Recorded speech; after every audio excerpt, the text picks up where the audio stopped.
बीती हुई बातें जब भी याद आती हैं तो आंसू अपने आप ही आंखों से निकल आते हैं मिस्टर राठौर। कबीर की यादें मेरे लिए मोस्ट इम्पोर्टेंट हैं। उनके सहारे तो मैं अपनी पूरी जिंदगी बिता सकती हूँ। उनकी यादें काफ़ी हैं, उनका प्यार काफ़ी है। जानवी समर की ओर देखते हुए बोली, इंसान को जीने के लिए किसी के साथ से ज़्यादा किसी की यादें ज़्यादा मायने रखती हैं। आज मैं तुम्हारे साथ हूँ, कल अगर मुझे समर बोल ही रहा होता है। जानवी उसके मुंह पर अपना हाथ रख देती है और उसकी आंखों में देखते हुए बोली, ऐसी बातें करके मुझे और हर्ट मत कीजिए मिस्टर राठौर। मैं सहन नहीं कर पाऊंगी, जीते जी मर जाऊंगी। क्योंकि जीने के लिए सिर्फ चंद सांसों की जरूरत नहीं होती, बल्कि किसी के साथ की भी जरूरत होती है। और मैं अपनी जिंदगी के उस पड़ाव को पार कर रही हूँ जहाँ मुझे मेरे अपनों की सबसे ज्यादा जरूरत है। मुझे आपकी जरूरत है मिस्टर राठौर। रैना की बातों को याद करते हुए रीमा जी बहुत ही गहरी सोच में डूबी हुई थीं। तभी दरवाजे की घंटी बजी। वो उठकर जैसे ही दरवाजे को खोलती हैं, सामने शांतनु कुछ पुलिस ऑफिसर के साथ घर के अंदर आता है। रीमा जी एक पल के लिए पूरी तरह से घबरा गई थीं। आखिर शांतनु इतने सारे पुलिस ऑफिसर्स को लेकर क्यों आया है? शांतनु बेटा, तुम ऐसे पुलिस ऑफिसर के साथ क्या हुआ? आंटी, मैं आज विवेक को किसी भी हाल में छोड़ने वाला नहीं हूँ। उसने जो किया है उसकी सजा उसे मिलकर रहेगी। विवेक, आज तू चाहे कहीं भी छिपने की कोशिश कर। विवेक, सुन रहा है तू? आज चाहे तू कहीं छिपने की कोशिश कर, लेकिन मैं तुझे छोड़ने वाला नहीं हूँ। शांतनु की चिल्लाने की आवाज को सुनकर रहना अपने कमरे से भागती हुई आई और जैसे ही उसने शांतनु को देखा, वो समझ गई थी अपने कमरे में छिपकर बैठा विवेक को कुछ सूझ ही नहीं रहा था। आखिर वो बाहर जाए भी तो कैसे जाए? भागने की भी तो कोई जगह नहीं थी। शांतनु उसके कमरे में आया और उसके कॉलर को पकड़कर बाहर निकालने लगा। रीमा जी सब कुछ देखकर भी चुप थीं। शांतनु गुस्से से कहता है, खुद का बचाव करना बेकार है विवेक। आज तुझे किसी भी हाल में नहीं छोड़ूंगा मैं। विवेक अपनी माँ को देख रहा था, जो ये सब अपनी आंखों से देख रही थी, और साथ ही साथ रैना को भी। रैना आगे बढ़कर अपने भाई के सामने आकर कहने लगी, भाई, गलत तो गलत ही होता है ना। आपने उस बेचारी के साथ जो घटिया हरकत की, उसके बाद भी आप सोच रहे हैं आपके बचाव के लिए कोई आपका साथ दे। ऐसा नहीं होता है भाई। मॉम चुप हैं क्योंकि उन्हें समझ आ गया है कि आप गलत हैं। आज जानू की जगह अगर मैं होती तो आप भी वही करते जो शांतनु कर रहा है। शांतनु रैना की बातें सुनकर कुछ नहीं कहता है। इंस्पेक्टर विवेक को अरेस्ट करके ले गई। रैना रोने लगी। शांतनु उसे रोते हुए देखकर रुक जाता है और रीमा जी के पास आकर कहने लगा, आई एम सॉरी आंटी, लेकिन मैंने जो कुछ भी किया वो करना जरूरी था। I am sorry Raina. एक पल के लिए मैं ये भूल गया था कि तुमसे मेरा रिश्ता क्या है। मैंने तुम्हें भी गलती समझा। गलती तुम्हारी नहीं है शांतनु, गलती हालात की है। विवेक की बहन होने के कारण तुम मुझ पर भरोसा नहीं कर सके, लेकिन मैंने पहले भी कहा जो सही है मैं उसी का साथ दूंगी। लेकिन तुमने तो मुझे इस काबिल भी नहीं समझा और ना कभी मुझ पर भरोसा करते हो। अगर सचमुच में विश्वास करते तो शायद तुम्हारे दिल में जो बात चल रही थी वो कभी नहीं आती। सोचकर मुझे तकलीफ होती है। इतने सालों का रिश्ता है हमारा, लेकिन जहाँ विश्वास की बात आती है तुम मुझसे मुंह क्यों मोड़ लेते हो? जानू तुम्हारी बहन है, जानती हूँ। उससे मेरा भी एक रिश्ता है, बेस्ट फ्रेंड का, और उससे मैंने प्रॉमिस किया है चाहे सारे रिश्ते उससे मुंह मोड़ लें, लेकिन मैं फिर भी उसका साथ कभी नहीं छोड़ूंगी। तुम ये बात कभी नहीं समझ सकते हो। रैना अपनी बातें कहने के बाद शांतनु की ओर पीट करके रोने लगी। रीमा जी आज पहली बार अपनी बेटी की बातों से सहमत थीं। वो शांतनु की तरफ देखते हुए बोली, रैना तुम्हें हद से ज्यादा चाहती है, लेकिन तुम ऐसा कुछ करोगे कभी मैंने भी नहीं सोचा था, लेकिन अब उसे तुम ही मनाओ। रीमा जी अपने कमरे में चली गईं। शांतनु कॉरिडोर में अकेली खड़ी रैना के पास आकर पीछे से हक कर लेता है, जिससे रैना और भी ज्यादा रोने लगी और रोते हुए बोली, बहुत बुरे हो तुम शांतनु। मुझे पहले रुलाते हो, फिर अगर मैं रूठ भी जाऊं तो मनाते भी नहीं हो, क्योंकि तुम ये अच्छे से जानते हो मैं किसी से ज्यादा देर तक नाराज नहीं रह सकती हूँ। लेकिन इस बार ऐसा नहीं है, मैं इस बार तुम्हें माफ नहीं करूंगी। शांतनु रैना के सामने खड़े होकर अपने दोनों कानों को पकड़ लेता है और नजरें झुकाए हुए कहा, सॉरी। रहना उसके गले लगते हुए बोली, बस करो, अब और रुलाओगे क्या? जानवी समर दोनों अपने कमरे से बाहर निकलते हैं। तभी सिया जी जानवी को बुलाते हुए बोली, जानवी बेटा, तुम्हारी तबीयत ठीक है ना? मैं बिल्कुल ठीक हूँ माँ, मैं आपकी हेल्प करने आई हूँ। आज डिनर सबके लिए मैं बनाऊंगी। दादी माँ आपके लिए स्पेशल खीर और पापा जी आपके लिए भी। तभी तुषार कहता है, भाभी मेरी स्पेशल डिश बनाएंगी ना आप? ये भी कोई बात है, आज मैं सबके लिए स्पेशल डिश बनाने वाली हूँ। जानवी मुस्कुराते हुए बोली। तभी समर के पास शांतनु का कॉल आता है। वो उसे सारी बातें बता देता है, जिसे जानकर समर थोड़ा रिलैक्स फील करता है। लेकिन अब शेफाली नाम की मुसीबत से वो जानवी को प्रोटेक्ट करना चाहता था। लेकिन इस बात से वो खुश था कि विवेक को उसके किए की सजा मिल गई। आज जानवी को खुश देखकर सारे लोग खुश थे, खासकर समर। उसने जानवी से जो कुछ भी कहा, उसकी बातों को मानकर जानवी ने वैसा ही किया। आज समर जानवी के खिले हुए चेहरे को देखकर बहुत ही खुश था। साथ ही साथ उसे सुकून मिल रहा था कि आज विवेक नाम का कांटा उसकी जिंदगी से हमेशा के लिए बाहर निकल गया है। लेकिन मन में डर अभी भी बना हुआ था, शेफाली की वजह से। किचन में जानवी सबकी पसंद के कुछ ना कुछ बना रही थी। तभी पीछे से समर दरवाजे के सामने खड़े होकर उसे देखने लगा।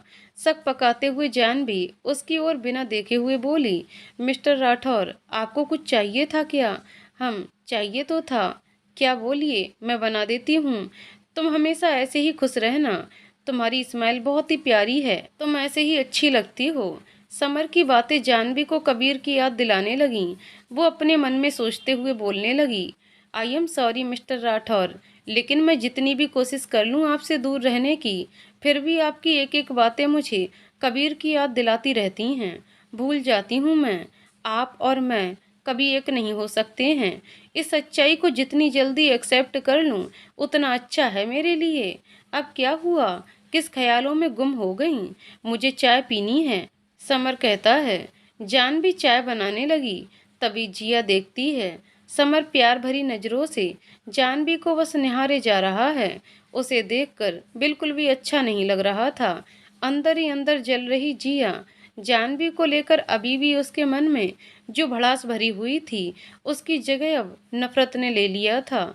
अपने गुस्से को काबू में करके वो समर को देखते हुए बोली, समर, आज मुझे डिनर करने बाहर जाना था, लेकिन तेरे पास तो अपने दोस्त के लिए टाइम ही नहीं है। माही होती तो शायद मैं ऐसे कभी तुमसे नहीं कहती। माही के जाते ही तुम इतना बदल जाओगे, सोचा नहीं था। जानवी और समर दोनों ही जिया की बातें सुन रहे थे। समर जिया को देखकर कहता है, जिया, माही मेरी भी कुछ थी, उसका जिक्र करके तुम मुझे हर्ट कर रही हो। ऐसा नहीं है समर, माही मेरी बहन थी, तुम्हारी तो सिर्फ गर्लफ्रेंड थी, वाइफ नहीं।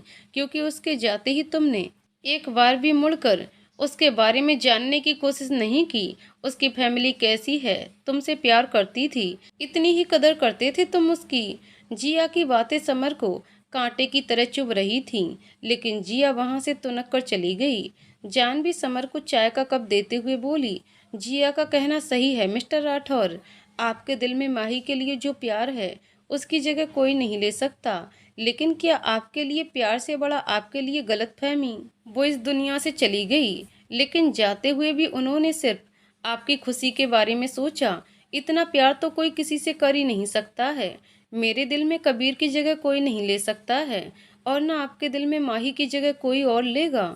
सबको डिनर कराने के बाद जानवी आराम करने अपने कमरे में जाने लगी।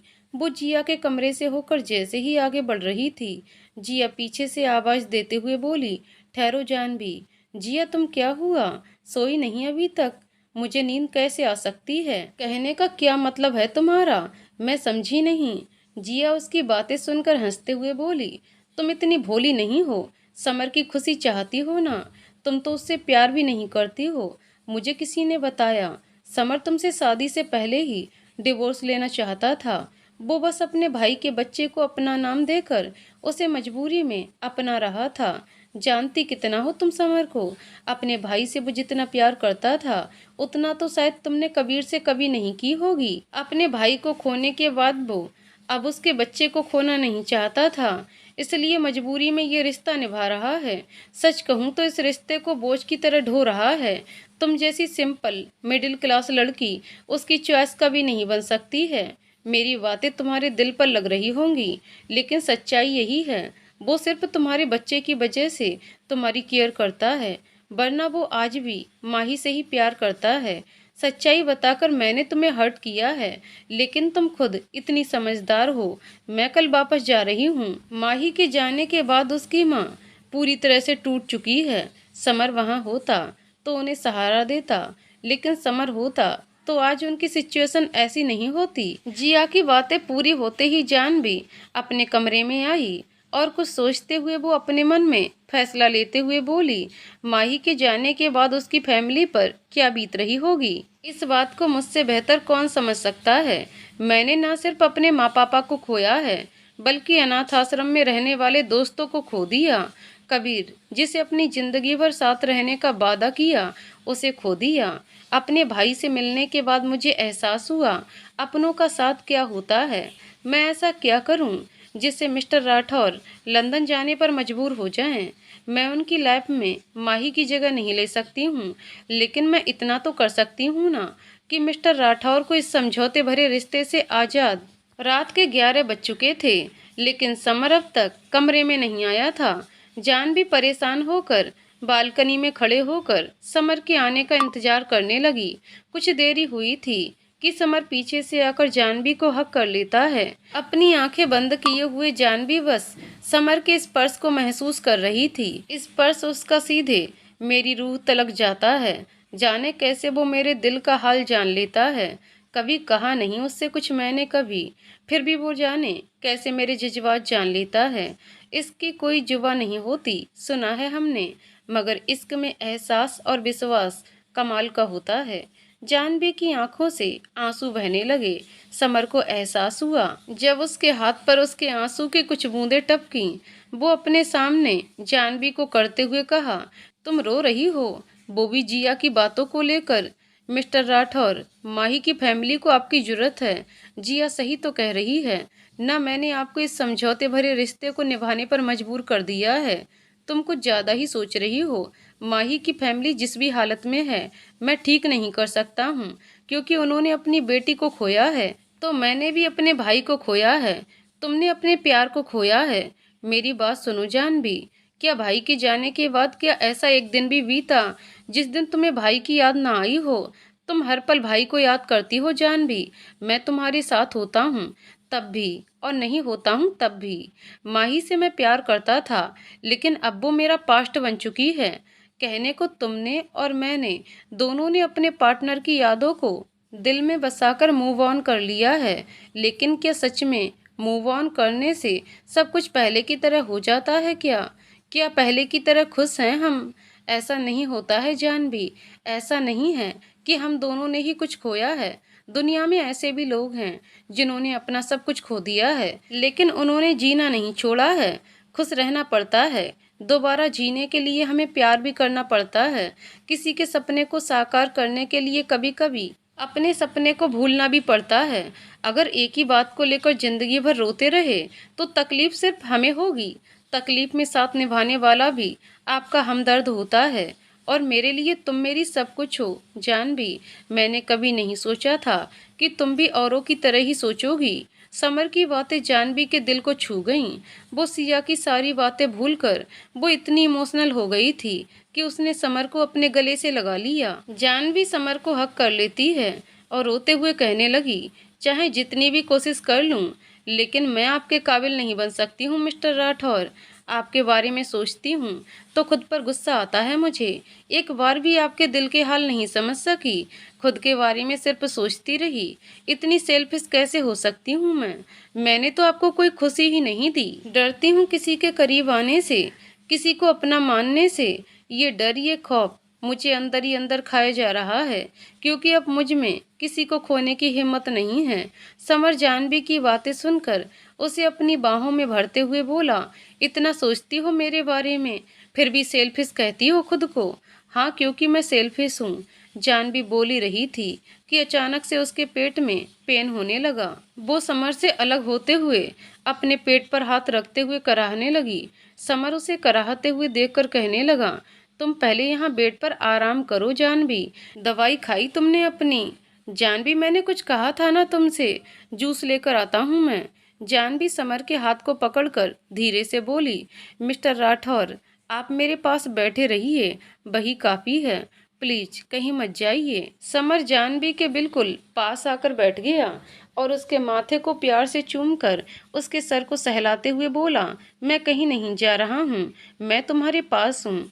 आप पास रहेंगे तो मैं अपने आप ठीक हो जाऊंगी मिस्टर राठौर। दिन बीतते जा रहे थे। पूरे 6 महीने बीतने के बाद अब जानवी का पेट पूरी तरह से दिखने लगा था। समर के साथ साथ उसकी पूरी फैमिली जानवी का ख्याल रखती थी। तुषार की अतरंगी बातें, रूही की बचकानी हरकतें, शांतनु और रैना की नोकझोंक भरे प्यार से जानवी हमेशा खुश रहने लगी। आखिर वो दिन भी आ गया जिस दिन का सबको बेसब्री से इंतजार था। समर की पूरी फैमिली के साथ साथ शांतनु और रैना दोनों भी हॉस्पिटल पहुंच चुके थे। समर बहुत ही बेचैनी के साथ हॉस्पिटल के रूम के बाहर इधर से उधर इंतजार कर रहा था। उसकी बेचैनी को महसूस करते हुए सिया जी कहती हैं, समर कम से कम थोड़ी देर के लिए बैठ जाओ बेटा, इतना परेशान होने की कोई जरूरत नहीं है, जानवी को कुछ नहीं होगा, डिलीवरी नॉर्मल है, फिर भी इतना क्यों घबरा रहे हो? तुम्हें इतने घबराए हुए देखकर सब परेशान हो रहे हैं। समर फिर भी बेचैन था। तभी शांतनु उसके पास आकर, तुम्हें जितनी चिंता जानवी की हो रही है मैं समझता हूँ, लेकिन समर इस तरह तो मत घबराओ। समर की निगाहें अभी भी हॉस्पिटल रूम के दरवाजे पर ही थीं। तभी रूम से बाहर निकलते हुए डॉक्टर समर को देखते हुए बोली, बधाई हो मिस्टर राठौर, आप फादर बन गए, बेटी हुई है। डॉक्टर की बातें सुनते ही समर खुश हो गया। वो डॉक्टर कहता है, मेरी जानवी ठीक है ना डॉक्टर? हाँ, आपकी वाइफ ठीक है, लेकिन वो अभी होश में नहीं है, आप बच्ची को देख सकते हैं। तुषार उछलते हुए बोले, मैं चाचू बन गया और तुम बुआ। तभी रैना कहती है, मेरा तो बेबी के साथ दो दो रिश्ता है, जानवी की बेस्ट फ्रेंड होने के नाते मौसी बन गई मैं, और मामी भी, इसलिए सबसे पहले बेबी को गोद मैं लूंगी। अच्छा, जैसे मैं तो कुछ ही नहीं लगता हूँ, भांजी को गोद में सबसे पहले लेने का हक मामा का होता है। अब तुम सब हटो, मैं बेबी को लेने जा रहा हूँ। तभी दादी माँ कहती हैं, अपनी बच्ची को गोद में लेने का हक सबसे पहले उसके पिता का है। समर अंदर जाओ बेटा और देखो जानवी कैसी है। तभी नर्स बेबी को लेकर बाहर आती हैं। नर्स जैसे ही समर के हाथ में बेबी को देती हैं, समर की आंखें भर आईं खुशी के आंसू। अपनी बच्ची को एकटक निहारते हुए देख रहा था। तभी सारे लोग समर को देख रहे थे। एक अलग सी फीलिंग उसे महसूस हो रही थी। पहली बार समर को एहसास हुआ कि आज दुनिया की सारी खुशी एक तरफ और अपनी बच्ची को गोद लेने की खुशी एक तरफ थी। वो बच्ची को चूमते हुए बोला, ये तो मेरे कबीर जैसी लग रही है, हूबहू वही चेहरा, इसकी आंखें सिर्फ जानवी जैसी हैं और नाक कबीर के जैसी। मेरे कबीर की निशानी है ये। मिस्टर राठौर अपनी पोती को देखते हैं, फिर अपने बेटे की गोद में देते हैं। समर अपने भाई को याद करने लगा। वो चाह कर भी अपने आंसू को बहने से रोक नहीं सका। तभी उसे रोते हुए देखकर रूही कहती है, भाई वो आपकी बेटी है, आप कब तक बेबी को गोद में लेकर रहेंगे? हमारी बारी कब आएगी बेबी को गोद में लेने की? समर अपनी मॉम और दादी माँ के पास जाता है और दादी माँ की गोद में अपनी बच्ची को देते हुए बोला, ये बिल्कुल मेरी तरह लगती है दादी माँ। दादी माँ बेबी को गोद में लेती हैं, फिर अपनी बहू को दे देती हैं। सिया जी अपने पर्स से पैसे निकालकर बच्ची की नज़र उतार कर नर्स को दे देती हैं और अपनी पोती को देखकर रोने लगीं और अपने पति से कहती हैं, ये बिल्कुल कबीर की तरह है। सारे लोग बच्चे को गोद में लेते हैं। कुछ देर बाद समर अपनी बच्ची को लेकर रूम में आता है तो देखता है जानवी को होश आ रहा है। वो आहिस्ता आहिस्ता अपनी आंखें खोलती है तो सामने समर बच्चे को अपने सीने से लगाए हुए था। जानवी अपनी बच्ची को ना देखकर घबरा जाती है, लेकिन जैसे ही सामने देखती है समर अपनी गोद में बच्ची को लिए हुए है, वो बेड पर उठकर बैठते हुए बोली, मिस्टर राठौर। समर जानवी को देखता है और उसके पास आकर अपनी बच्ची को जानवी को गोद में देता है। जानवी मुस्कुराने लगी, साथ ही साथ रोने भी लगी। इस खूबसूरत एहसास को महसूस करते हुए आज जो उसे खुशी मिल रही थी वो दुनिया की सबसे खूबसूरत एहसासों में से एक था। जानवी को रोते हुए देखकर समर उसके आंसुओं को पोंछते हुए कहा, हमारी प्रिंसेस बिल्कुल तुम्हारी तरह है जानवी, लेकिन ये तुम्हारी तरह रोंदू नहीं है। अच्छा, मैं रो रही हूँ और आप भी तो रो रहे हैं ना मिस्टर राठौर, आपकी आंखों में अभी भी आंसू हैं। ये आंसू इस बात के गवाह हैं कि आप कितने खुश हैं। जानवी अपनी बच्ची को सीने से लगा लेती है। समर उसे देख रहा था, फिर वो कहता है, thank you so much Janvi. Thank you क्यों बोल रहे हैं मिस्टर राठौर, बल्कि शुक्रगुजार तो मुझे होना चाहिए आपका। बाबा जी ने मुझसे मेरी खुशियाँ छीन ली थीं, उससे कहीं ज़्यादा उन्होंने मुझे वापस कर दिया है। आप मेरी ज़िंदगी में वो खुशी बनकर आए हैं जिसकी शायद मैंने कल्पना भी नहीं की थी। मिस्टर राठौर, आपको लेकर मेरे मन में बहुत सारी गलतफहमियां थीं, जो गलत था। कभी कभी ज़िंदगी में ऐसे मोड़ आते हैं, न चाह कर भी कुछ रिश्ते हम पीछे छोड़ आते हैं। तब ऐसा महसूस होता है कि दर्द तब इतना नहीं होता जब दूरियां बढ़ जाती हैं। मैंने आपसे दूरियां बढ़ाने की कोशिश की थी, लेकिन दर्द तब होता है जब हमारी तन्हाइयों में वो याद आते हैं। लेकिन आज मैं सच्चे दिल से आपसे कुछ कहना चाहती हूँ। आपके बिना मेरी ज़िंदगी में कुछ भी नहीं है। ना दर्द, ना आंसू, ना प्यार का एहसास, ना कोई खुशियों से भरा पल, और ना मैं। आप हैं तभी मेरी ज़िंदगी पूरी हुई।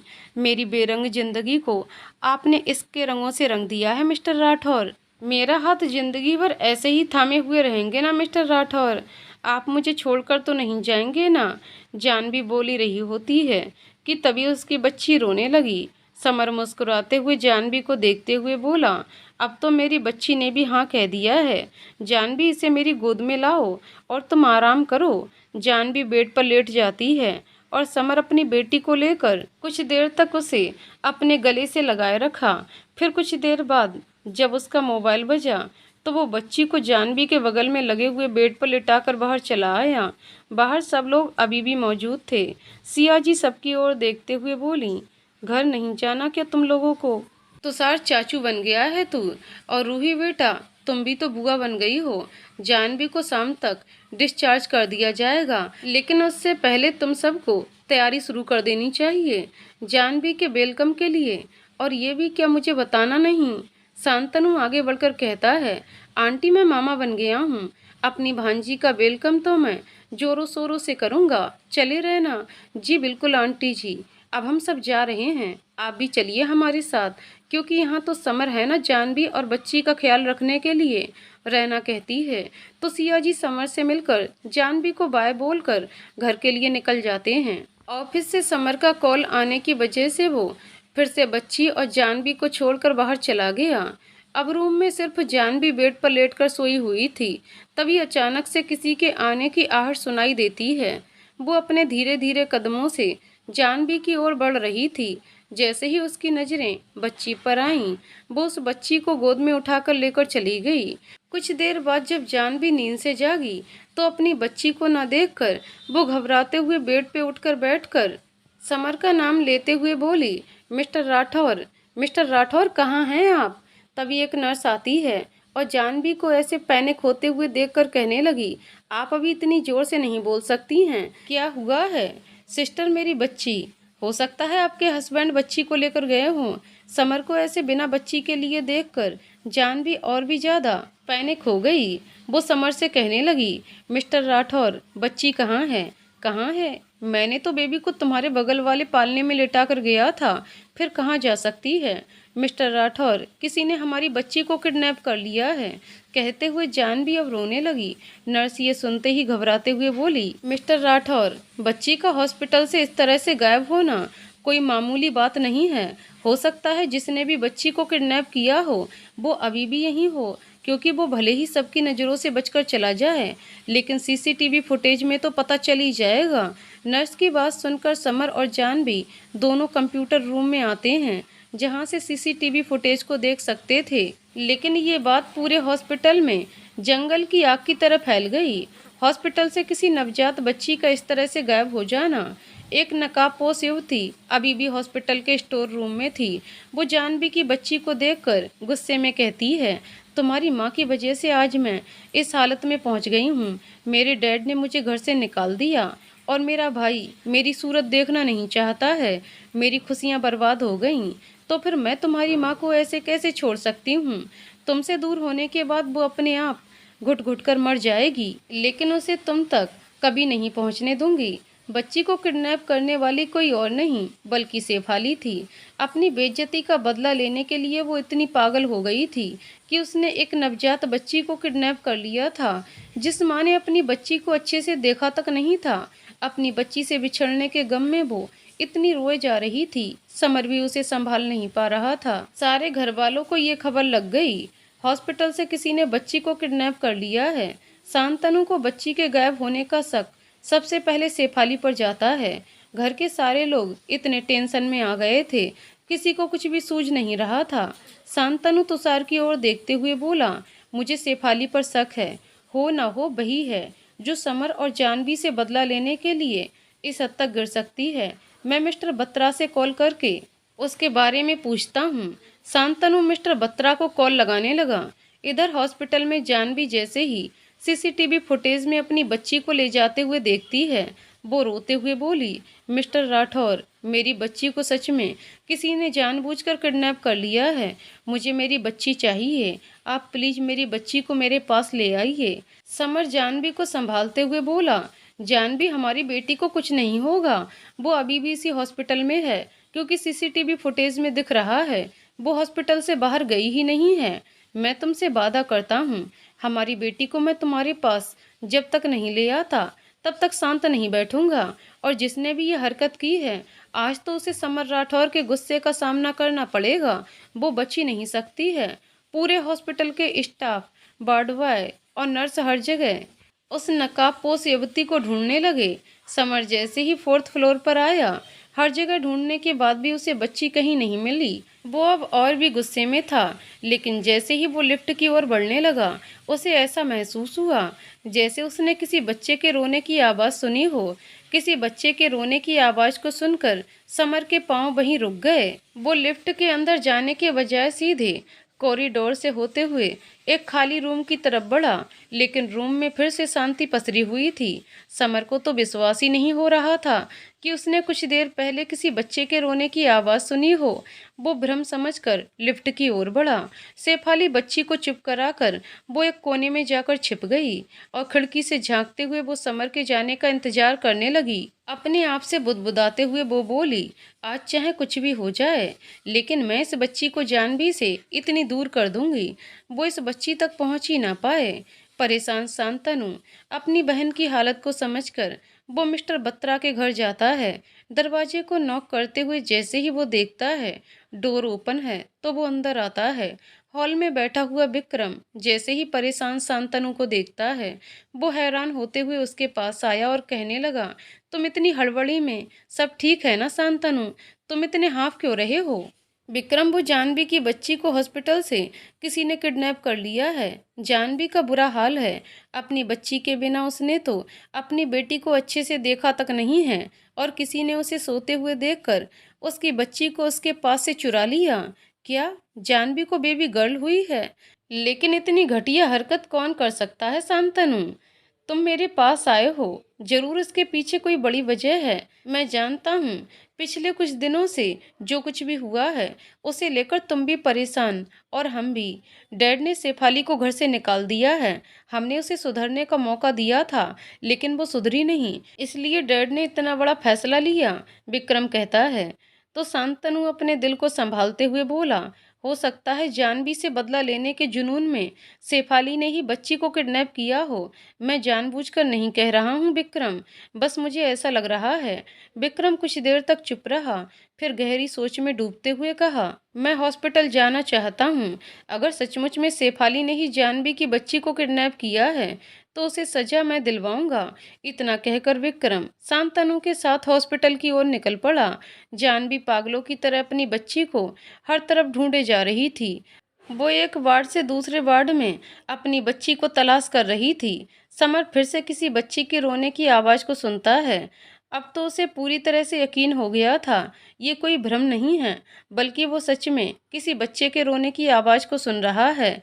वो धीरे-धीरे आगे बढ़ा और उस कमरे में आ गया जहाँ शेफाली थी। शेफाली को ऐसे देखकर वो बिल्कुल दंग रह गया।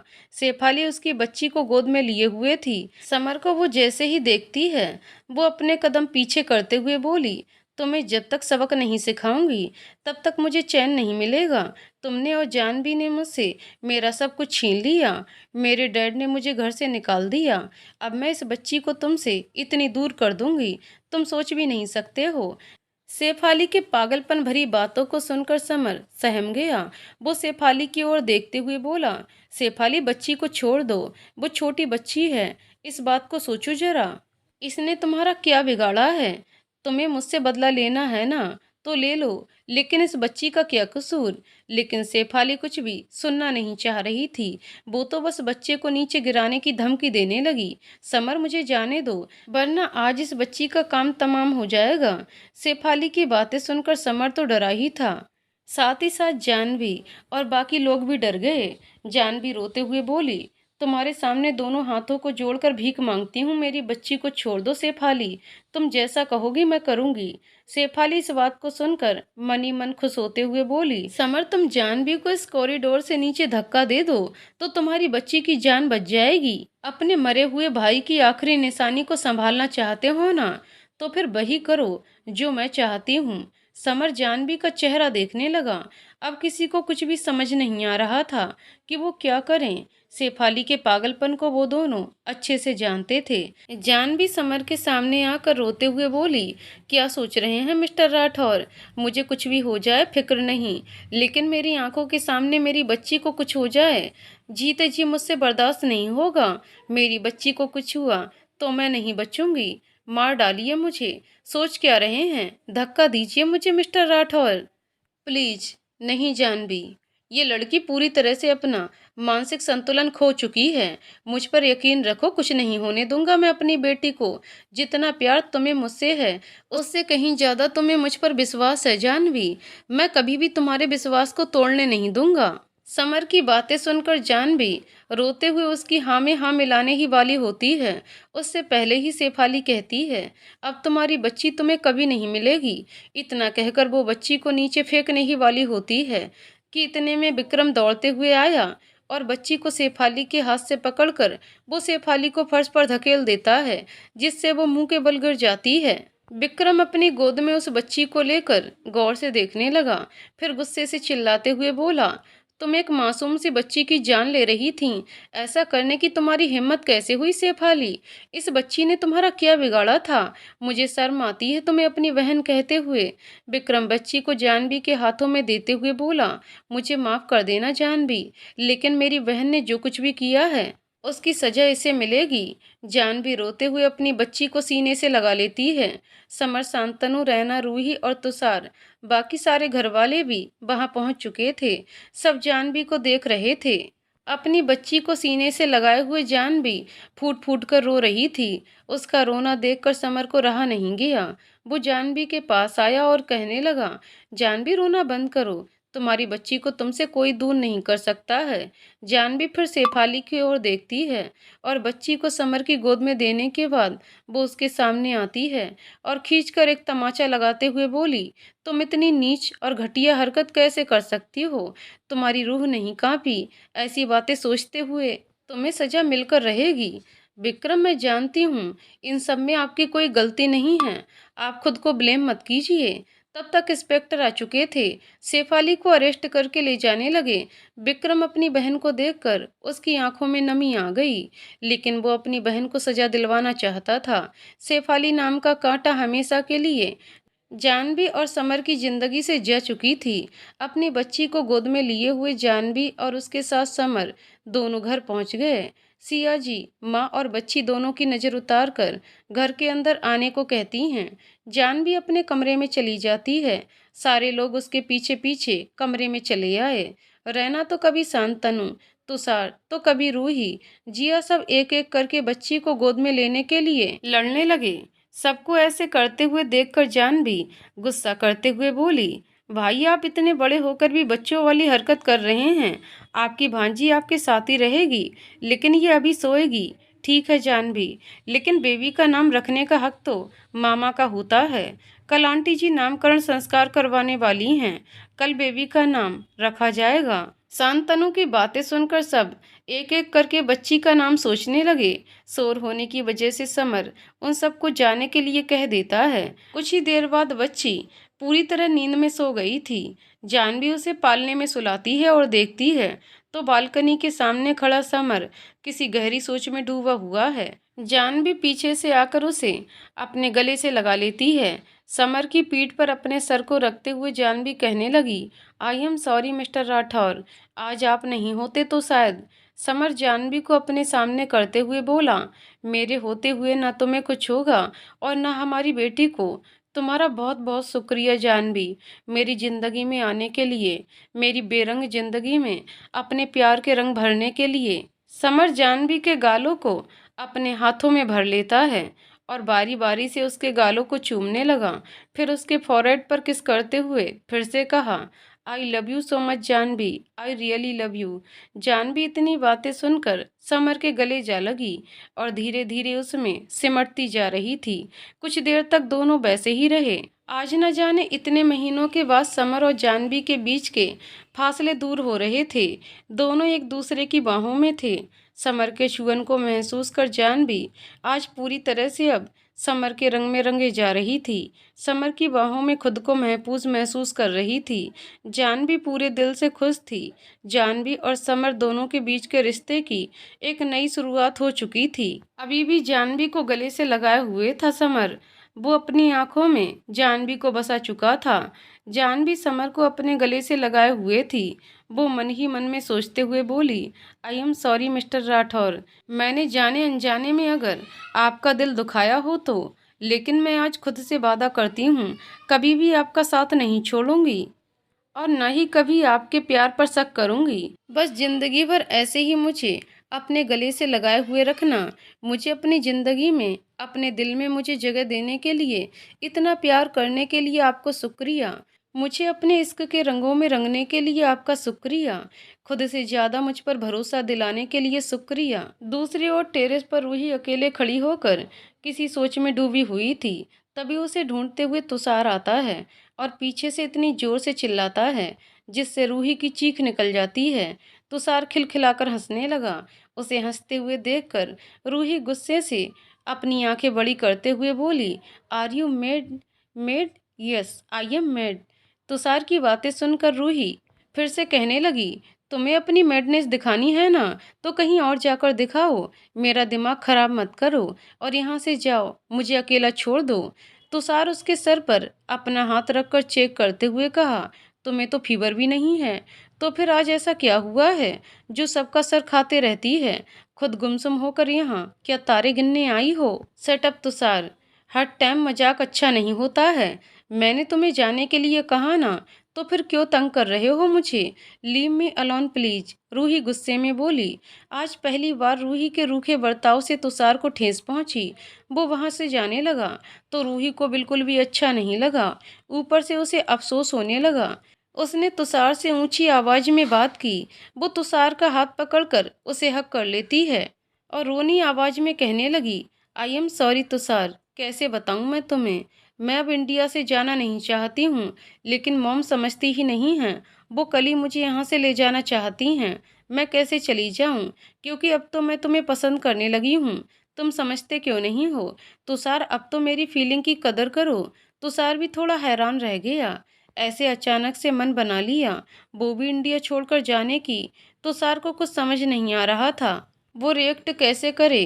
तभी पीछे से सुरुचि जी कहती हैं, मैंने तुम्हें अपना सामान पैक करने के लिए कहा था और तुम इस नालायक के साथ रोमांस कर रही हो रूही। सुरुचि जी के चिल्लाने की आवाज़ को सुनकर रूही झट से तुषार से अलग हो गई और डरते हुए बोली, मॉम आप यहाँ? मेरी बेटी होकर तुम ऐसी हरकत करोगी? कभी सोचा नहीं था। तुम्हें मैं अब यहाँ रहने नहीं दे सकती हूँ। और तुषार, तुम समर के दोस्त हो, इसलिए तुम्हें बर्दाश्त कर रही थी, लेकिन तुमने तो अपने रंग ही दिखा दिए। अपनी चिकनी चुपड़ी बातों से मेरी बेटी को अपने झूठे प्यार के जाल में फंसाना चाहते हो। रूही भले ही भोली है, लेकिन मैं नहीं।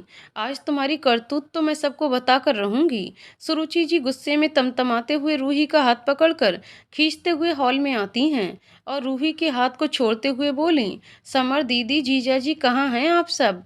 सारे लोग हॉल में आ गए थे। अपने कमरे में जानवी और समर जैसे ही मामी की आवाज को सुनते हैं, वो दोनों एक दूसरे को देखते हुए बोले, ये तो मामी की आवाज है ना, उन्हें क्या हुआ है? मिस्टर राठौर, चलकर देखते हैं क्या हुआ है। समर और जानवी दोनों नीचे हॉल में आते हैं। तब तक सियाजी, मिस्टर राठौर और जिया भी आ गए थे।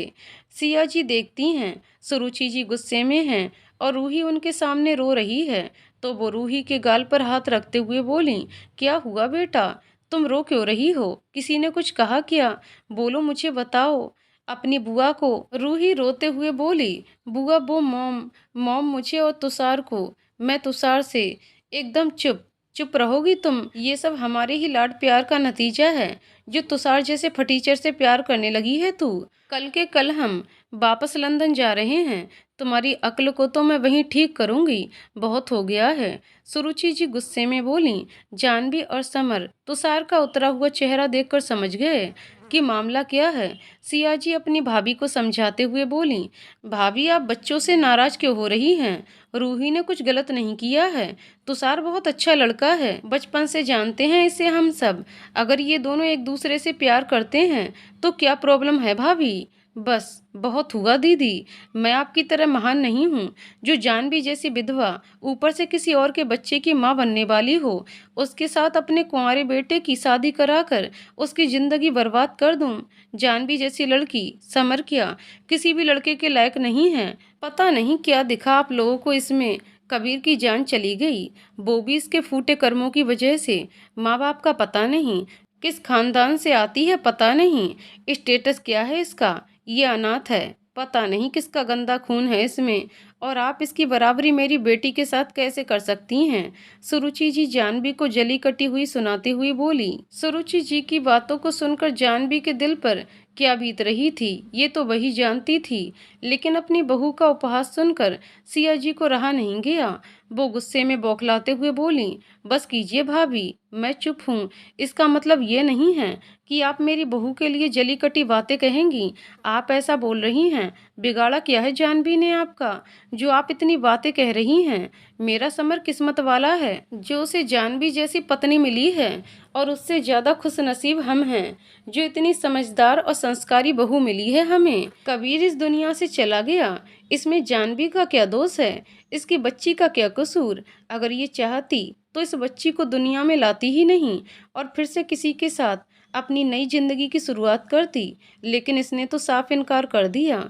अगर मैंने जबरदस्ती नहीं की होती तो शायद ये मेरे समर से भी शादी नहीं करती।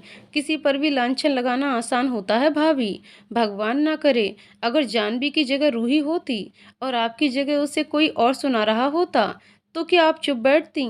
इंसान भले ही जितना बड़ा बन जाए, लेकिन अगर सोच छोटी है ना, तो वो इंसान कहलाने के योग्य नहीं होता है। मेरी बहू को कुछ भी बोलने से पहले एक बार जरूर सोच लीजिएगा ये कौन है। सुरुचि जी पहली बार अपनी ननद के जुबान से अपने लिए ऐसी बातें सुनकर दंग रह गईं, और साथ ही साथ जानवी और समर भी। सुरुचि जी अपनी बेटी का हाथ पकड़कर गुस्से में उसे डांटते हुए बोली, बेशर्म, आज तुम्हारी वजह से क्या कुछ नहीं सुनना पड़ रहा मुझे? तुझे तो शर्म नहीं आती है? अब यहाँ रुककर मेरी और बेइज्जती करवाएगी या फिर सामान पैक करेगी? हम दोनों अभी जा रहे हैं, किसी होटल में ठहर जाएंगे और कल की फ्लाइट से लंदन। मॉम प्लीज समझने की कोशिश कीजिए। बुआ प्लीज आप माँ को समझाइए ना। सियाजी सुरुचि जी के हाथ को रूही से छुड़ाती हैं और फिर से अपनी भाभी को समझाते हुए बोली, माँ बाप के लिए बच्चों की खुशियों से बढ़कर कुछ नहीं होता है भाभी। अगर आप अपनी बेटी के साथ ऐसा करेंगी तो वो कभी खुश नहीं रहेगी। बच्चों को अलग मत कीजिए। मैंने जो कुछ भी कहा वो सब गुस्से में कहा, क्योंकि मेरे बच्चों के बारे में जो कोई भी सुनाता है मुझे बिल्कुल भी अच्छा नहीं लगता। आप कुछ भी कर लीजिए, लेकिन मैं रूही को यहाँ से जाने नहीं दूंगी। मैं जबरदस्ती कर रही हूँ, लेकिन सिर्फ बच्चों की खुशी के लिए। सियाजी अभी भी रूही का हाथ पकड़े हुए थीं, लेकिन सुरुचि अपनी बेटी का हाथ उनसे छुड़ाकर बोली, बस कीजिए दीदी, आप बड़ी, मैं आपकी इज्जत करती हूँ, लेकिन बात मेरी बेटी के भविष्य की है और मैं इसकी लाइफ में कोई भी समझौता नहीं करने दे सकती हूँ। आपको अभी अच्छा लग रहा है तुषार, लेकिन आपकी कोई बेटी होती और मैं कहती तो क्या होता आपका जवाब? सियाजी बिना एक पल गवाए बोली, तुषार मेरे बेटे जैसा है। भाभी, अगर सच में मेरी कोई बेटी होती तो मैं उसकी शादी तुषार से ही करवाती। आखिर दिक्कत क्या है तुषार में? कोई ऐसी आदत भी नहीं है जिससे कोई भी लड़की से शादी करने से इनकार कर दे। रूही रोते हुए बोली, मॉम प्लीज, आप एक बार सोचिए और मुझे बताइए क्या कमी है तुषार में? मैं उससे इतना प्यार करती हूँ, फिर इस रिश्ते से क्यों ऐतराज है आपको? जानवी आगे बढ़कर सुरुचि जी से बोली, मामी जी, आप रूही के साथ ऐसा मत कीजिए प्लीज, वो आपकी बेटी है और एक माँ के लिए उसकी बेटी की खुशी सबसे ज़्यादा मायने रखती है। एक माँ ही होती है जिसे सबसे ज़्यादा अगर किसी की फिक्र होती है तो सिर्फ अपनी बेटी की, क्योंकि वो तो शादी के बाद नज़रों से दूर हो जाती है। जिसे 9 महीने कोख में रखा हो, पाल पोस कर बड़ा किया हो, उसी कलेजे के टुकड़े को किसी और के हाथों में सौंप दिया जाता है। दिन रात बस एक ही बात की चिंता होती है, मेरी बेटी कैसी होगी? सबका ख्याल रखने में इतनी बिजी हो गई होगी कि खुद का ख्याल रख भी पाई होगी या नहीं। पता नहीं ससुराल वाले कैसे होंगे, उसे खुश तो रखते होंगे ना। और सबसे ज़रूरी बात, लाइफ पार्टनर की, जिसके साथ हमें सारी उम्र बितानी होती है, सुख में दुख में।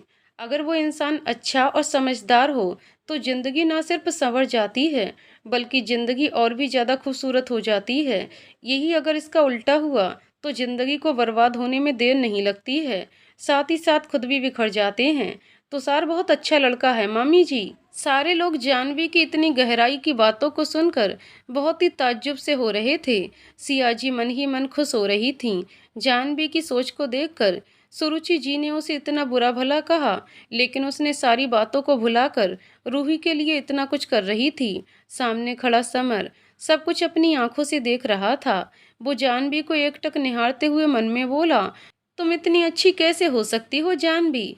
तुम्हारी जगह मैं होता तो शायद इतना तो कभी बर्दाश्त ही नहीं करता। सुरुचि जी कुछ सोचते हुए बोली, ठीक है जानवी, मुझे इस रिश्ते से कोई नाराजगी नहीं है, लेकिन अगर तुषार की वजह से मेरी बेटी को कोई भी तकलीफ हुई तो उसकी जिम्मेदार सिर्फ तुम होगी। जानवी खुश हो जाती है और साथ ही साथ सारे घर वाले भी। समर तुषार की पीठ को थपथपाते हुए बोला, तुम्हारी भी सहनाई बजेगी बहुत जल्दी। नो वे, अभी तो बिल्कुल नहीं। तुषार, मैं तुमसे ही शादी करूंगी, लेकिन अभी नहीं, उसके लिए तुम्हें वेट करना होगा। जानवी किचन से स्वीट्स का डिब्बा लेकर आती है और सबका मुंह मीठा करवाने के बाद वो रूही और तुषार का भी मुंह मीठा करवाती है। समर को जब वो खिलाने लगी, समर जैसे ही मुंह खोलता, जानवी स्वीट्स अपने ही मुंह में डाल लेती है और मुस्कुराने लगी। समर आंखें दिखाने लगा तो जानवी मुस्कुराते हुए बोली, मिस्टर राठौर, इतना गुस्सा सेहत के लिए ठीक नहीं होता है। नेवर माइंड, मैं आपको अपने हाथों से स्वीट्स खिलाऊंगी। ओह नो, स्वीट्स तो खत्म हो चुकी हैं, मैं किचन से लेकर आती हूँ। जानवी किचन में आती है, समर भी उसके पीछे पीछे आने लगा। जानवी जैसे ही फ्रिज को खोलने लगी, समर उसकी कमर में हाथ डालकर अपने करीब खींच लेता है। जानवी घबराकर उसके बिल्कुल पास आ गई। समर जानवी के चेहरे को देखने लगा, फिर उसके चेहरे पर आए हुए बालों को कान के पीछे करते हुए कहा, मेरा मुंह मीठा करवाना चाहती हो ना? उसके लिए स्वीट्स की कोई जरूरत ही नहीं है, तुम्हारे लिप पर किसी करना काफ़ी है। जानवी शर्मा कर समर के आगोश में सिमट गई। समर मुस्कुराते हुए उसके कंधे पर हाथ रखकर जानवी के सर पर किस करता है, फिर उसके गालों पर हाथ रखकर धीरे धीरे जानवी के होठों को करीब से देखने लगा। जानवी का दिल बहुत जोर जोर से धड़क रहा था, वो अपनी धड़कनों को काबू में नहीं कर पा रही थी। समर उसके गाल पर किस करने के बाद बोला, हमारा प्यार ही काफ़ी है जिंदगी को खूबसूरत बनाने के लिए। मेरी जिंदगी में तुम्हारा होना मेरे बिन मांगे हुए मुराद पूरे होने जैसा लगता है। सुरुचि जी को एहसास हो गया था कि उन्होंने जितनी बातें जानवी को सुनाई, उसकी जगह और कोई होता तो शायद उनके साथ भी वही करता जो उन्होंने किया था। रूही अपनी बुआ के गले लग गई और जानवी को थैंक यू बोलने के लिए तुषार और रूही किचन की तरफ जाने लगे। तुषार आगे बढ़कर जैसे ही समर और जानवी को साथ में देखता है, वो रूही का हाथ पीछे खींच लेता है। पागल हो क्या? मैं भाभी को थैंक यू बोलने जा रही हूँ, मेरा हाथ छोड़ो। रूही, भाभी को बाद में थैंक यू बोल देना, अभी यहाँ से चलो। नहीं, मुझे अभी बोलना है। तुम मुझे रोक क्यों रहे हो? ना खुद जा रहे हो और ना मुझे जाने दे रहे। तुषार, मेरा हाथ छोड़ो, जाने दो। ठीक है, जैसी तुम्हारी मर्जी। रूही जैसे ही समर और जानवी को देखती है, वो भागते हुए तुषार के कमरे में आई और उसे आंखें दिखाते हुए बोली, तुम मुझे बता सकते थे ना, भाभी और भाई एक साथ हैं। तुषार, तुम पागल हो क्या? ऐसा कैसे कर सकते हो? तुषार हंसते हुए बोला, मैं तो जाने से मना कर रहा था ना, लेकिन तुम्हें ही जाना था, अब मैं क्या कर सकता हूँ। रूही मुस्कुराते हुए बोली, भाई की लाइफ में भाभी के आने से उनका अधूरापन पूरा हो गया। अब जिया कब तक रहेगी उसका कोई पता नहीं। जिया रूही की बात को सुनकर बोली, तुम्हारी ये विश पूरी हो गई, मैं जा रही हूँ। बस तुम दोनों को बाय बोलने आई थी। रूही, मुझे नहीं पता था कि मेरे यहाँ आने से तुम सबको इतनी प्रॉब्लम होगी। एनीवे, 2 घंटे में मेरी फ्लाइट है, मुझे एयरपोर्ट भी जाना है। बाय तुषार। जिया जाने से पहले सिया जी, दादी माँ, मिस्टर राठौर के पैर छूती है, फिर जानवी को एक गिफ्ट देते हुए बोली, जब मैं चली जाऊं तो इसे खोलना, मुझे तुमसे कोई शिकायत नहीं है। जानवी, बाय। जानवी अपनी बच्ची को गोद में लिए हुए जिया के साथ घर के बाहर आती है और कार में बैठते हुए बोली, मिस्टर राठौर, मैं भी एयरपोर्ट पर जाऊंगी। समर कार स्टार्ट कर एयरपोर्ट की ओर जाने लगा। कार में सिर्फ खामोशी छाई हुई थी। जिया दुखी भी थी और खुश भी थी। वो जानवी को देखकर बोली, समर, तू ना सच में बड़ा लकी है यार। मैं तो यहाँ किसी और वजह से आई थी, लेकिन अब जा रही हूँ अपनों का प्यार लेकर। समर कार को एयरपोर्ट के बाहर रोकता है। जानवी और बाकी सब कार से उतरते हैं। जिया बच्ची को गोद में लेकर मुस्कुराते हुए बोली, अपनी इस छोटी सी प्रिंसेस को इतना प्यार देना समर कि कभी ये नौबत ना आए कि इसे अपने डैड के सच का पता चले और ये अपनी मॉम से सवाल ना करे। जानवी को जिया की बातें कुछ अजीब सी लगीं। वो कुछ कहती उससे पहले ही जिया समर की गोद में बच्ची को देकर जानवी को गले से लगा लेती है और गुड बाय बोलकर एयरपोर्ट के अंदर चली गई। जानवी समर को देखने लगी और मन ही मन में सवाल करने लगी, जिया ने समर से ऐसी बातें क्यों कहीं? लेकिन जानवी के दिल की बातें समर समझ चुका था। अब चलें हम। मिस्टर राठौर, मुझे आपसे कुछ पूछना है। जिया ने ऐसा क्यों कहा आपसे? समर कार में आता है और जानवी को बैठने का इशारा करते हुए बोला, सीट बेल्ट बांधो और मेरी डॉल को मेरे पास दो। तुम जानना चाहती हो ना, जिया ने मुझसे ऐसे क्यों कहा? हाँ मिस्टर, मुझे जानना है, आखिर उसने ऐसा क्यों कहा? क्योंकि जानवी, उसकी माँ भी उसी हालत से गुजर चुकी थी जिस हालात में तुम थीं। उसके डैड ने कभी भी उसे बेटी की तरह प्यार नहीं किया। वो तो कभी उसे बेटी मानते ही नहीं थे, क्योंकि जिया की मॉम जिस इंसान से प्यार करती थी उनसे उनकी शादी नहीं हुई थी। शादी होने वाली थी, उससे पहले ही जिया के डैड की डेथ हो गई थी। धब्बा लग गया उसके सर पर, नाजायज औलाद का। ना उसे कभी माँ का प्यार मिल सका और ना ही कभी डैड का। वो इतनी अकेली हो गई थी कि किसी के साथ वो कुछ गलत भी होता है तो उसे लगता है उसके साथ जो हुआ किसी और के साथ ऐसा ना हो, इसलिए वो मुझे कह रही थी। जानवी जैसे ही समर की बात को सुनती है, वो खामोशी से बाहर का व्यू देखने लगी, जैसे उसके मन ने उसे झकझोर दिया हो। कहीं वो भी तो यही गलती नहीं कर रही जो जिया की मॉम ने की थी? कहीं उसे अपनी बच्ची से हमेशा के लिए दूर तो नहीं होना पड़ेगा ना? कहीं समर उसे डैड का प्यार दे पाएगा भी या नहीं? क्योंकि सच तो यही है ना, बच्ची समर की नहीं बल्कि कबीर की है। इतनी सारी बातों को सोचकर जानवी का दिल डर के मारे घबरा रहा था। ऊपर से उसे वो बातें भी याद आ रही थीं जब समर ने जानवी से शादी करने से इनकार किया था। समर उसके कंधे पर हाथ रखता है तो जानवी को होश आया। उसे ऐसे देखकर समर मुस्कुराते हुए बोला, तुम्हारे ज़हन में बहुत सारे सवाल उठ रहे होंगे, ये मुझे पता है। लेकिन एक बात हमेशा याद रखना जानवी, मेरी ज़िंदगी में तुमसे जुड़ी हर चीज़ मेरे लिए इम्पोर्टेंट है। मेरी बच्ची से इम्पोर्टेंट मेरे लिए कुछ भी नहीं है। मैं इसे इतना प्यार दूँगा, इसे कभी सच का पता ही नहीं लगने दूँगा। ये मेरी बच्ची है, समर राठौर की। जानवी का मन थोड़ा शांत हुआ। समर कार को गुरुद्वारे के सामने आकर रोकता है। जानवी हैरत होकर उसको देखने लगी। क्या हुआ? उतरो भी। तुम यही सोच रही हो ना कि आज अचानक से मैं गुरुद्वारे कैसे आ गया? बाबा जी ने मेरी सारी दुआओं को पूरा किया है, मुझे मेरे प्यार से मिलवाया, फिर इतनी अच्छी बेटी मिली है मुझे। बाबा जी के सामने अरदास करना चाहता हूँ। मैं जानवी, अपने बच्चे की खुशियाँ मांगने आया हूँ मैं यहाँ। अंदर चलें। समर अपने सर को रूमाल से ढक लेता है और जानवी के सर पर दुपट्टा डालते हुए उसका हाथ पकड़कर अंदर ले आया। सियाजी नामकरण की सारी तैयारी कर चुकी थीं। वो तुषार और रूही के साथ साथ घर के सर्वेंट को भी घर के डेकोरेट करने में लगा चुकी थीं। मिस्टर राठौर कुछ सोचते हुए अपनी पत्नी के पास आए। सिया, तुमने कैटरिंग वाले को ऑर्डर तो दे दिया है ना? घर में इतना बड़ा फंक्शन होने वाला है, पड़ोसी वाले तो आएंगे ही, साथ में मेरे कुछ दोस्त भी आएंगे। आज मेरी लाडली का नामकरण है। तुमने कोई नाम सोचा है या नहीं? हाँ जी, मैंने सोच रखा है अपनी लाडो का नाम, लेकिन नाम रखने का अधिकार सबसे पहले बच्ची के माता और पिता का होता है। सब कुछ कितना अच्छा हो गया है।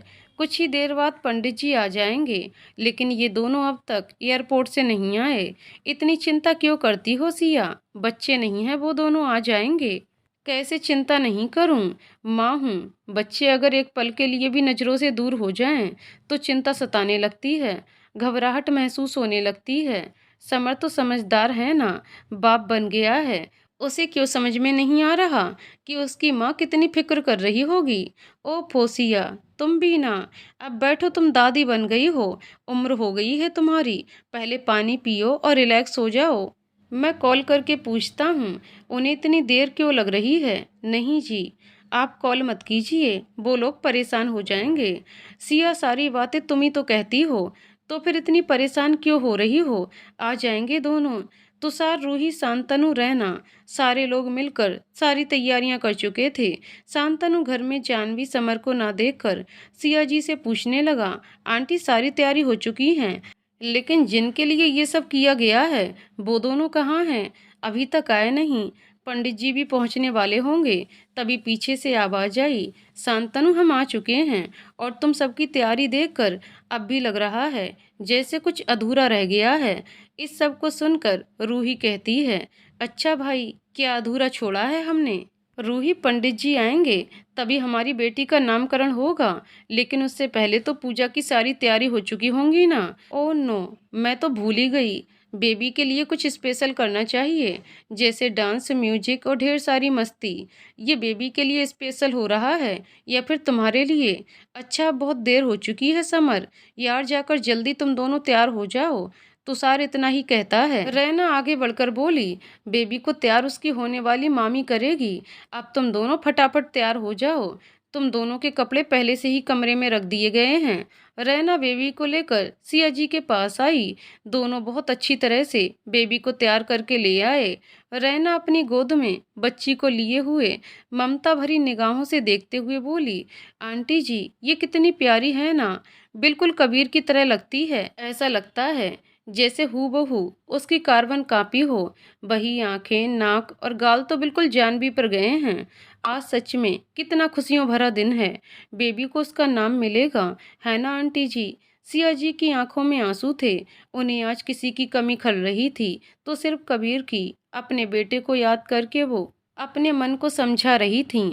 कमरे में जानवी रेड कलर की सिल्क साड़ी और मैचिंग ब्लाउज पहनकर जैसे ही वो पल्लू ठीक करके वॉशरूम से बाहर आई, समर तो बस उसे देखता रह गया। वो भी कुर्ते और पजामा पहनकर रेडी था। अपने बालों को सेट करके कलाई में घड़ी बांधते हुए जानवी को देखने के बाद कहा, आज तो तुम किसी दुल्हन की तरह लग रही हो। सिर्फ सुना था कि लड़कियां साड़ी पहन लें तो उसकी खूबसूरती अपने आप बढ़ जाती है। तुम्हें तो मैंने हर बार साड़ी में देखा है, लेकिन आज तुम कुछ ज़्यादा ही खूबसूरत लग रही हो। तारीफ के लिए शुक्रिया, लेकिन आज आप भी बहुत हैंडसम लग रहे हैं। मैं अब अपने मांग में सिंदूर भर लेती हूँ। समर सिंदूर की डिबिया लेकर खुद से ही जानवी की मांग भरने लगा। जानवी खुश होती है और अपनी आंखें बंद करके इस पल को अपने जहन में हमेशा के लिए कैद कर रही थी। समर उसके फोरहेड को चूम लेता है। उसके बाद जानवी अपनी आंखों में काजल लगाती है, होठों पर लिपस्टिक, हाथों में भर भर कर चूड़ियाँ, पैरों में पायल, माथे पर लाल बिंदी और बालों का जूड़ा बनाकर वो तैयार होकर समर के सामने खड़े होकर बोली, मिस्टर राठौर, मैं तैयार हूँ। समर नीचे से लेकर ऊपर तक जानवी को शिद्दत भरी नजरों से देखने लगा। जानवी अपनी नजरें झुका लेती है। नीचे पंडित जी आ चुके थे। पूजा की सारी तैयारी हो चुकी थी। तुषार और रूही सीढ़ियों की ओर देखते हुए दोनों खुसर फुसर करते हुए बोले, आज समर और जानवी कमरे से बाहर निकलेंगे भी या नहीं? तुषार, तुम भी ना। भाई और भाभी को इतने मुश्किल से टाइम मिलता है।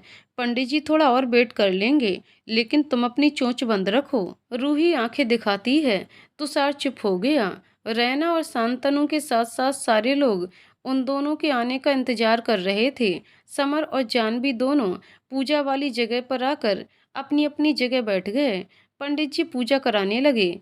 अब नामकरण संस्कार की विधि शुरू हो चुकी थी। समर अपनी गोद में बच्ची को लिए हुए था। तभी पंडित जी बोले, यजमान, बच्ची का नाम सा से रखें, बड़ा ही शुभ होगा। सिया जी मुस्कुराते हुए बोली, बच्ची के नाम रखने का अधिकार उसके माँ और पिता का होता है, तो तुम दोनों जल्दी से अपनी बच्ची का सुंदर सा नाम सोचो और बोलो। जानवी कुछ देर तक सोचती रही। फिर जानवी की जुबान से अचानक एक नाम निकला, सावी। सारे लोग एक साथ बोल पड़े, क्या? सावी? समर और जानवी की सावी। पंडित जी की नामकरण विधि समाप्त हो गई थी। उन्हें दक्षिणा देकर विदा कर दिया था। समर अपनी बेटी को गोद में उठाकर बड़े ही प्यार से बोला, मेरी सांभी, मेरी जान बसती है तुझमें। प्रिंसेस, डैडी की प्रिंसेस हो तुम। बाप और बेटी का प्यार देखकर सब लोग खुश थे। तभी रैना चहकते हुए बोली, समर, आप आज ही सारा प्यार अपनी प्रिंसेस से कर लेंगे, या फिर कुछ प्यार हमारी जानवी के लिए भी है? भाभी, जानवी पर तो मेरी जिंदगी कुर्बान है। इसने इतनी सुंदर और प्यारी सी प्रिंसेस हमारी लाइफ में लाकर मुझे इतना बड़ा गिफ्ट दे दिया है। इसके लिए भी कुछ कर सकता हूँ मैं। अरे वह जानवी, लगता है समर तुम्हारे इश्क के रंग में रंग चुके हैं। भगवान आप दोनों की जोड़ी हमेशा बनाए रखे। आप दोनों की जिंदगी में खुशियाँ ऐसे ही बनी रहें। शाम हो चुकी थी। घर में चारों तरफ से खुशियों भरा माहौल बना हुआ था। सारे लोग जहां पार्टी एंजॉय कर रहे थे, वहीं दूसरी ओर शांतनु और रैना अपने आने वाली नई जिंदगी के बारे में सोचते हुए एक हसीन ख्वाब में खोए हुए थे। रूही और तुषार भी एक दूसरे का साथ पाकर बहुत खुश थे। सियाजी, मिस्टर राठौर और सुरुचि जी मेहमानों के साथ पार्टी एंजॉय कर रहे थे। जान भी अपनी बेटी को कमरे में सुलाकर वो टेरेस पर पहुंच गई, जहां समर उसके आने का इंतजार कर रहा था। जानवी जैसे ही टेरेस पर आई, वो देखती है समर तो है नहीं। वो खुद से बड़बड़ाते हुए बोली, ये अच्छा है, मुझे आने के लिए कहकर खुद नहीं आए। मिस्टर राठौर, कहाँ हैं आप? जल्दी से आइए। समर पीछे से जानवी को पकड़ लेता है। उसकी कमर पर अपने हाथों को रखकर अपने करीब खींचते हुए बोला, मिसेज राठौर, क्या चाहती हो तुम? ये समर राठौर ही हमेशा तुम्हारा इंतजार करे, तुम नहीं कर सकती हो? आने में थोड़ी सी देरी हो गई थी, लेकिन ऐसा तो नहीं है ना कि मैं वादा करके भूल गया। मैं तो मरने के बाद भी अपना वादा पूरा करके जाऊंगा। जानवी की आंखें छलक आईं। वो समर के गले लगकर बोली, मिस्टर राठौर, आपकी यही बातें मुझे हर्ट करती हैं। आप ये सब बातें मुझसे जानबूझकर करते हैं ना? नहीं जानवी, मैं तो बस, अच्छा, सॉरी बाबा, अब रोना बंद करो। इसे देखो तो क्या है इसमें। समर एक गिफ्ट का पैकेट जानवी को देता है। वो उस गिफ्ट बॉक्स को खोलने लगी। उसमें कुछ और नहीं बल्कि जानवी के लिए पेंडेंट थे, जिसे देखते ही जानवी की आंखों में चमक आ गई। समर जानवी को पेंडेंट पहना देता है। जानवी के चेहरे पर मुस्कान आ जाती है। मिस्टर राठौर, इसमें तो हमारी प्रिंसेस और हम दोनों की पिक्चर है। कितना प्यारा गिफ्ट है। Thank you so much mister Rathore. Samar Janvi के मुंह पर अपना हाथ रखते हुए कहा, थैंक यू तो मुझे कहना चाहिए तुमसे। मेरी अधूरी और तन्हा जिंदगी को पूरा और खूबसूरत बनाने के लिए थैंक यू। इस बात के लिए तुम मुझे कभी छोड़कर नहीं जाओगी। तुम सचमुच में बहुत ही अच्छी हो। ये बात मुझे देर से एहसास हुआ, लेकिन तुम्हारे लिए मेरे दिल में फीलिंग उसी टाइम आ गई थी जब मैंने तुम्हें बचाया था। क्या करूं, सबके होते हुए भी अपनी लाइफ में इतना अकेला था। कभी सोचा नहीं था मेरी ज़िंदगी ऐसी भी होगी। मुझसे प्यार करने के लिए, मेरी चाहत बनने के लिए, सबसे स्पेशल मेरी ज़िंदगी बनने के लिए थैंक यू। समर और जानवी एक दूसरे का साथ पाकर बहुत खुश थे। समर की आंखों में अब सिर्फ जानवी के लिए प्यार था और अब जानवी भी पूरे मन से समर को अपना चुकी थी। तो दोस्तों, कहानी यहीं पर समाप्त होती है। दोस्तों, आपको कहानी कैसी लगी कमेंट करके ज़रूर बताइएगा। कहानी पसंद आई हो तो वीडियो को लाइक शेयर करें और चैनल को सब्सक्राइब करें। कहानी को पूरा सुनने के लिए बहुत बहुत धन्यवाद दोस्तों।